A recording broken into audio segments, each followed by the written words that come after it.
Previously on Love at First Shot, we learned all about the gear, guns, and wardrobe we'll need for a comfortable and hopefully successful hunt. And now I believe it's time for me to try my luck on a turkey hunt. I'm Natalie Foster, and this is Love at First Shot, sponsored by Smith Wesson. I've received a kind offer to come and hunt with a friend, but first I think I could use a little coaching. I'm here at the beautiful East Fork Ranch outside of Albany, Missouri, and I am gonna go turkey hunting this week.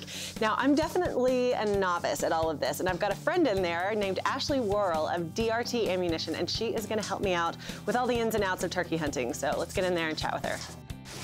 So we're going hunting tomorrow, turkey hunting. Yes. And I'm definitely, a newbie. So let's talk about what to expect. Bring your patience, definitely. Because I think people, well, the reason I got into it is because everyone seemed to be into turkey hunting around here. And I thought, this is gonna be so boring. It's so easy. How hard is it to shoot a bird? And it is the most challenging hunting that I have done to date. Wow. Yeah. That's saying something. Walk me through what it looks like to hunt a turkey for the first time, because I know there are all sorts of different breeds of turkey, and this is, a very uniquely American sport too. Right. Which is really cool. And it's different in every area of the country. Everybody has their own kind of technique, their own style of doing it. I don't think there's any one set way to do turkey hunting. What I like to do is I like to go out early in the morning and camouflage from head to toe, because like I said, their sight is impeccable.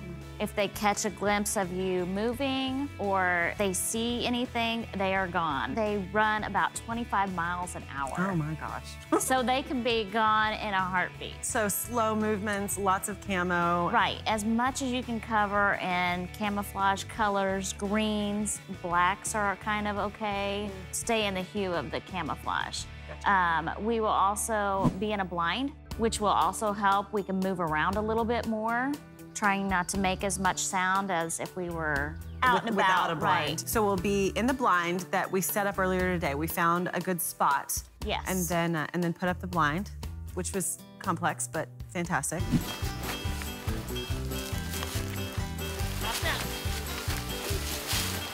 Oh, wow. How many girls does it take? Oh, here. Direction. Okay. Remove the ground blind. I think I got it. Wait. I think we're getting there. Oh my gosh, I'm so awesome right now. You are! Okay. Whoa! Look at that! Isn't that cool? I built the whole house. That was awesome. She needs to buy a turkey tag. Yes, please. So we went to get a tag today. So Right. Walk me through that process. About 2 years ago, the state of Missouri had lower population in the turkey. So they have really worked on building that population up. So when you buy a tag now, in the spring, you're actually able to get two turkeys. Okay. But only males. In the fall, you can also get the females. So, and now that, like you said, is for the state of Missouri, and every state that has turkey regulates them differently, right? Right, and they're all regulated by their conservation departments. I think that's a really important note, because it is about conservation. It is about the populations and keeping them really healthy. Mm-hmm. You want to shoot your turkey within about 25 to 40 yards. Anything farther than that, the accuracy is very hard. You never want to wound an animal and then go into any suffering. So I always suggest about 25 to 40. Okay, great. And, do they have to be in a particular position? Usually you want them to be able to lift their head so that you have a clear shot. You don't want them looking down. You want their neck straight up. What if I miss? We'll just make fun of you for the rest of the day. Yeah. It's no big deal. All right. So basically, just don't miss. Yeah. So that's a lot of information. I'm really looking forward to it. I'm glad I will have you by my side, because I definitely need a buddy to walk me through all of this in the morning. But I'm not looking forward to that 5 a.m. call time, but I am looking forward to the experience. So I think it's gonna be a lot of fun. Until then, however, I'm gonna sit here and enjoy this gorgeous fire. Enjoy away. Just warm up. The fire was cozy, but that 5 a.m. wake-up call was, well, not. So I'm all decked out, ready to go. It is 5 a.m. Yeah, this is not a fun hour, so at least one turkey is going down for making me get up this early. Let's do it.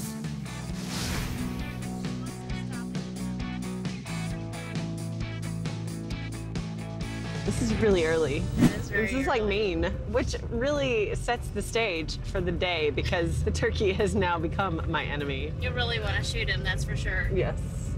Right now, because turkey apparently are very, very sensitive to sound, so we are parking and walking. So at least we're getting a workout.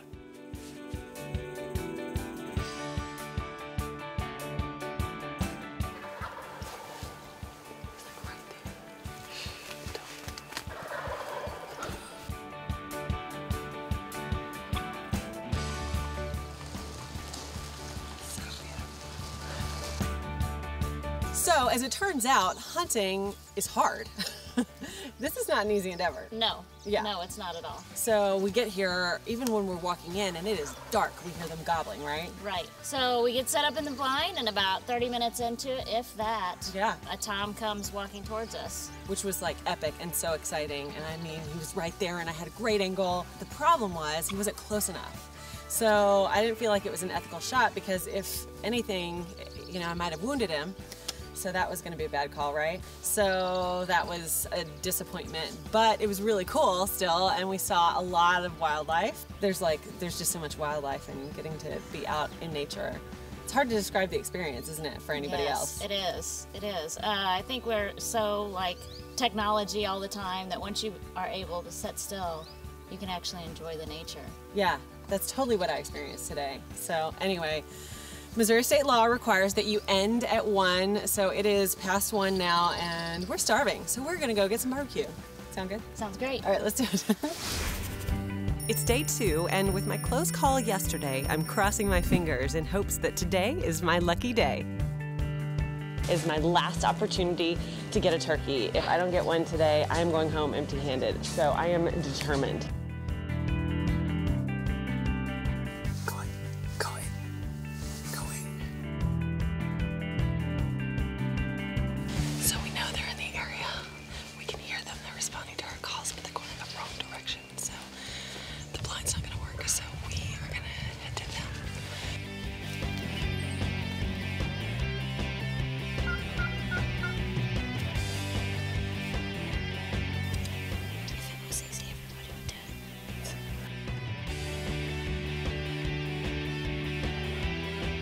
So we did not prevail today. Did not end up getting a turkey, unfortunately. It was disappointing, but I gotta say that just being in this gorgeous environment and hanging out with Ashley and everyone else has just been a real treat. And the lodge is amazing. It's still a huge win. So I learned a lot. I'm glad that I got this opportunity and I can't wait to do it again. You know, hopefully next time we'll actually get a turkey.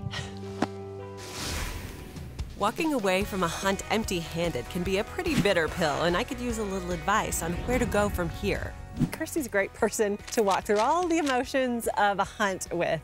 So, Kirsty, I went on this hunt and I did not get anything. And I was fully prepared to get something. I was so excited. I was so close and it didn't happen. And it was disappointing. And it is disappointing. And I think that's one thing with new hunters is there's so much hype before you go into this that you really think the true success is just, you know, the kill. And that really isn't it. It's kind of the bonus to the hunt as you do. And there's so many other factors that play in than just being successful at the end of the day. I found myself like willing it, like desperately. I was gonna make this turkey come right in front of my shotgun so that I could get it. And it just didn't happen. And you know, you walk away so frustrated, but there really is so much more to hunting than just the kill. In fact, that happens to be a very small part of it, right? It really is. I'd be lying to say that everybody doesn't want that at the end. That's why you're there. Right. And that's kind of the icing on the cake, really. But I think if you can change your mindset into thinking that there's so much more to learn, that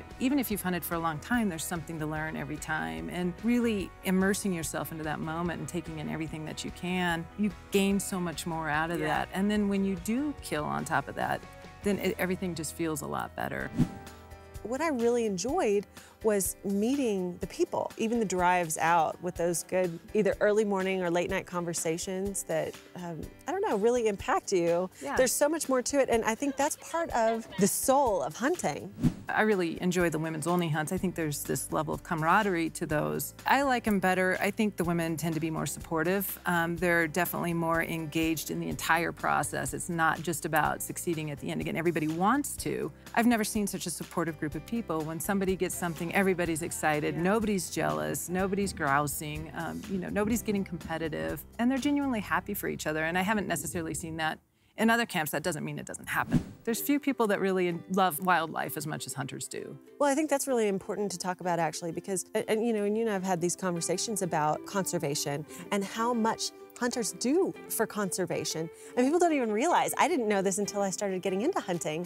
They do so much. And you were explaining all the taxes and that hunters have voted for, right? Right. Additional taxes on ammunition to go to conservation, land management, habitat management. There's all kinds of different groups out there that really put a lot of money into creating habitat, creating better herds and flocks. I mean, it's really all about that. And then the hunters themselves, with all the money they put into their licensing and tags, it's really what maintains a lot of the open spaces out there. So you can thank your hunters for your open spaces. So yeah. It really is a big impact. And I don't think people talk about that a lot. I think they think hunters are bloodthirsty and just mowing down every animal out there, and that's quite contrary, you know, to the real case. There's a connection, and really to study and pursue and learn the habits of an animal and really spend that much amount of time out there, you know, very close up with them. It's a whole different experience. There's a relationship yeah. with that animal. Absolutely. I anticipated being able to kill something, and it didn't happen. Is that unusual? What does that look like? That's not unusual at all, especially as a new hunter. It takes a while to really kind of get your skill set together. Absolutely, I totally agree. Well, thank you so much, Kirsty. I really appreciate it, and we will be talking to you very soon, I'm sure. I hope so.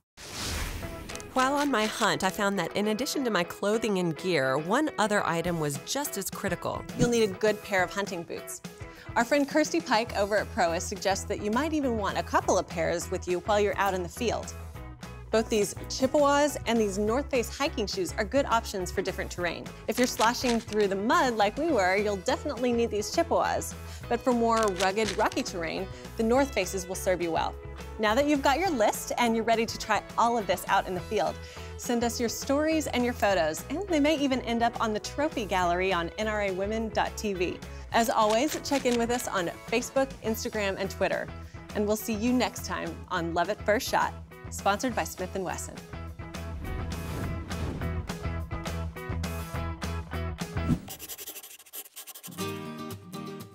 Next time on Love at First Shot, we'll join some brand new hunters on their first excursion into the field.